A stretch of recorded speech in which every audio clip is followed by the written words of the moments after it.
Hello, developmental psychology class. This is going to be a very brief lecture about cognitive development for early childhood.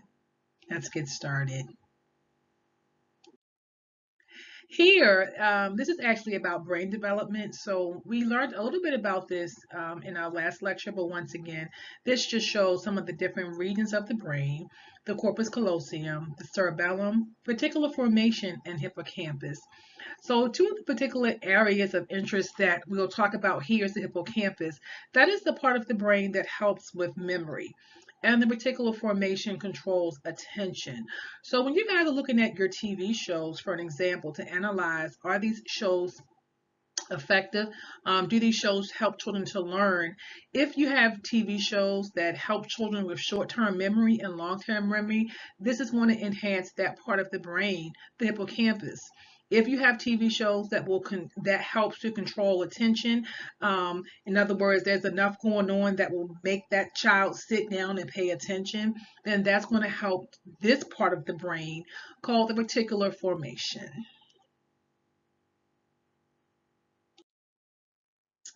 All right, so now we're going to just simply talk about what are some of the changes that takes place in early childhood. And we're going to go once again to Piaget's pre-operational stage of cognitive development.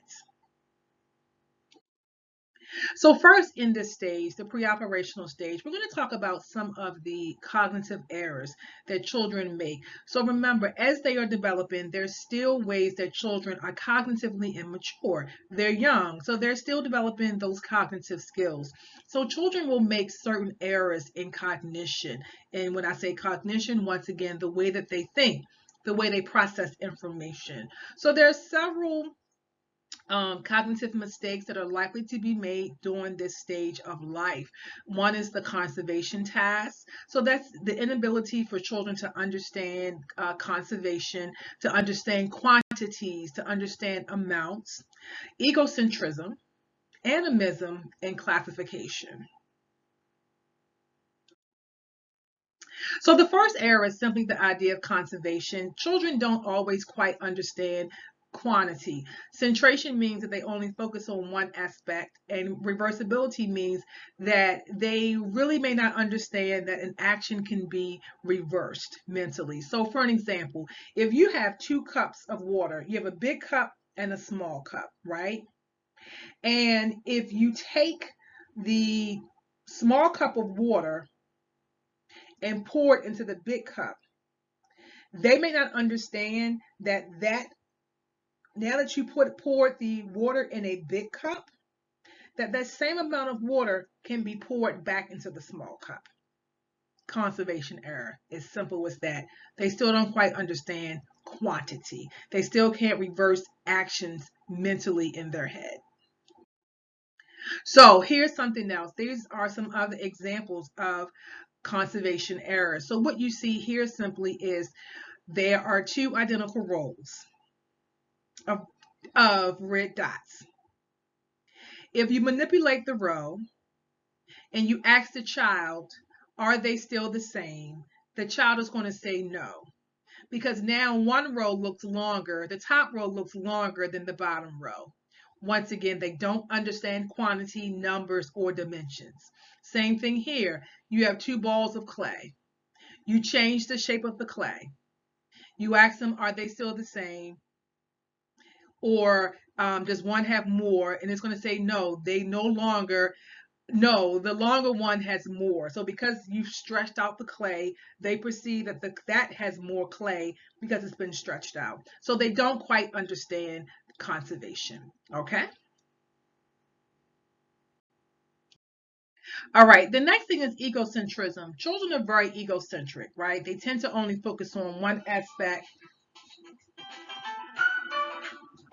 which are themselves. So I'm going to actually read from my book to explain this graph because I always have a problem explaining it without the book. So here it says this.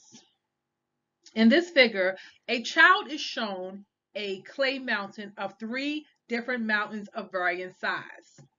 One with snow on the top, one with a red cross, and one with a house. So they're talking about these mountains right here.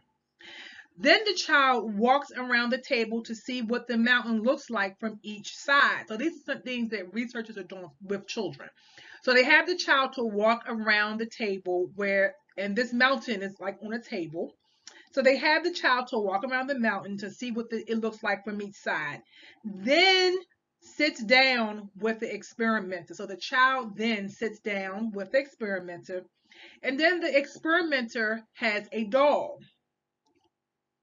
The experimenter moves a doll to different points around the actual table. So they take the doll and they move the doll.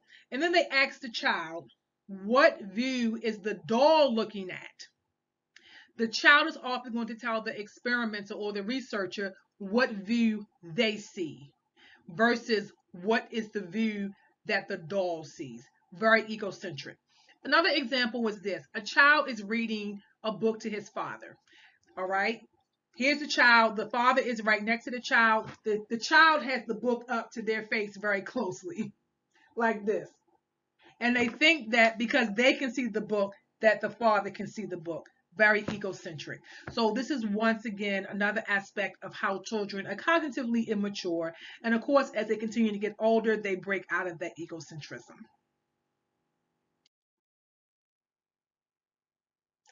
Next, another type of error that they make is classification error. So they don't understand objects can be part or more of more than one class at a time. So for an example, you say there are I can't say that, 4 blue flowers, then there are 12 yellow flowers. Okay. The question is, are there more yellow flowers or more flowers?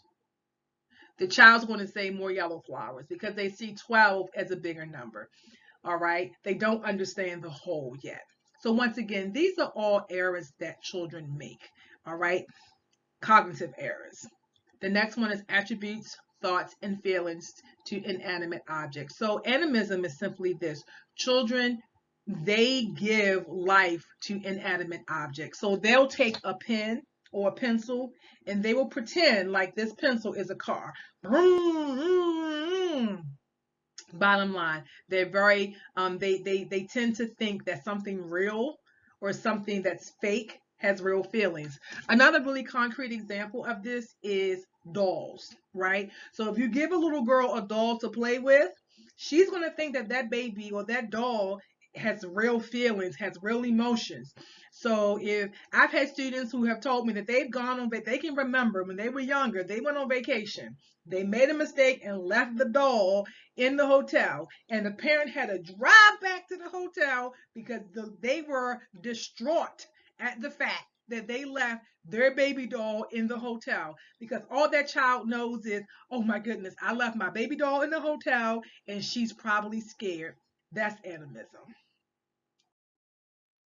So these are basically all errors that children make. So when you're looking at those TV shows, we want children to be able to have or to watch shows that is going to strengthen their cognitive skills. It's going to help them to understand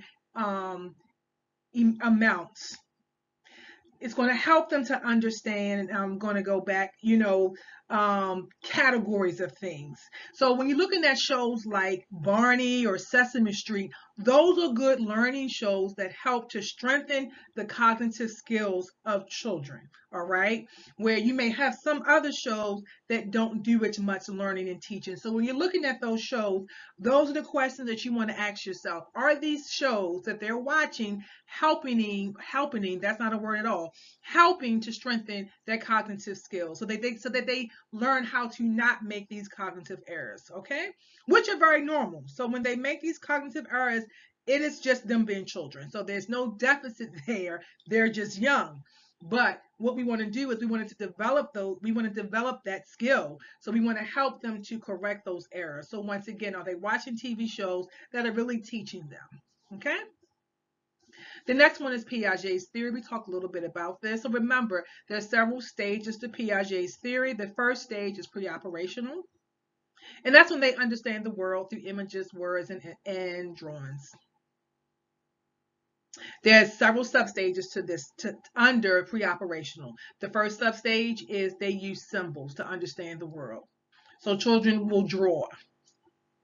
Okay. But yet, even though they learn how to draw, their drawings are not very realistic. So here you see a drawing of a pelican kissing a seal. A is a 3-year-old's drawing, and you see it's very unrealistic. The pelican has eyes over here. All right, there's a nose. Okay, here's the seal.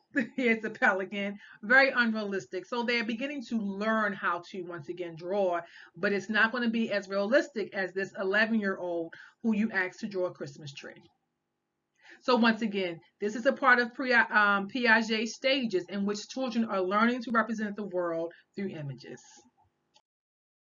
The second substage that Piaget talks about is intuitive thought. So here, children are beginning to ask questions. What makes you grow up?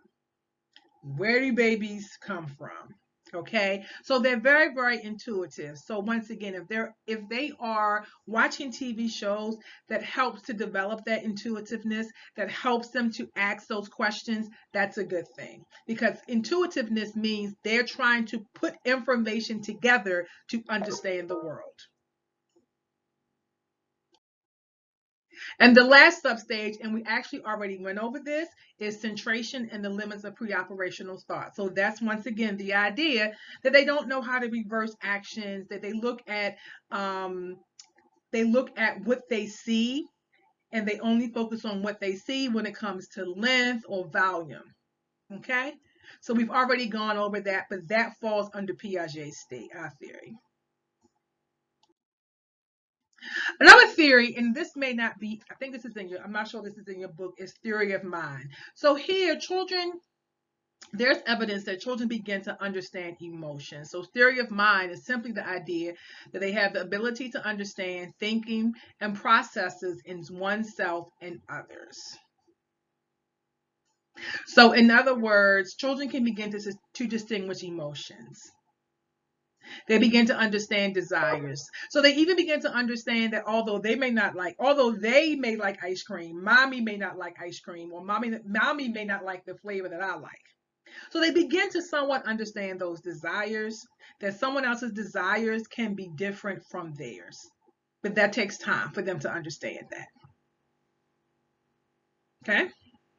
So theory of mind, children are beginning to understand emotions and desires. So once again, when you're watching these TV shows, what emotions are there? What emotions do those characters show? If you have a show where they are showing emotions, and children can begin to understand emotions more through observation.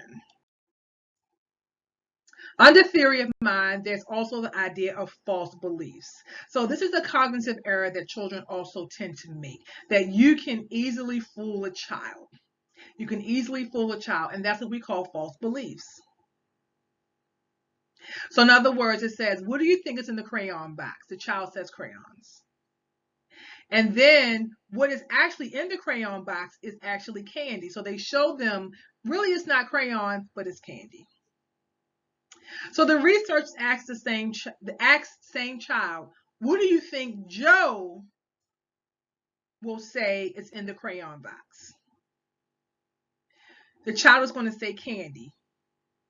Although they just saw that it wasn't candy in there, that it was, although that they know that they said they thought it was crayons, they're going to say candy because now the researcher has shown them that candy is in the box. Here the idea is this, that the child doesn't believe that another child will be fooled like he was. However, for a 4 to 5-year-old, when you ask the same question, the child is going to say crayons.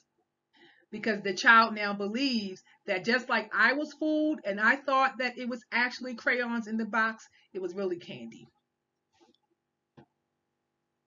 So I hope that makes sense. This is the idea that children can be easily fooled, and at a certain age, they're so concrete that they don't believe that another child will be fooled like they were just fooled. But the older they get, they understand, okay, just like I thought it was one thing, another child will also think that as well. So I hope that makes sense. So just the idea of false beliefs, that people can be mistaken, All right, the last thing is information processing. This is not in your book, but how do children process information?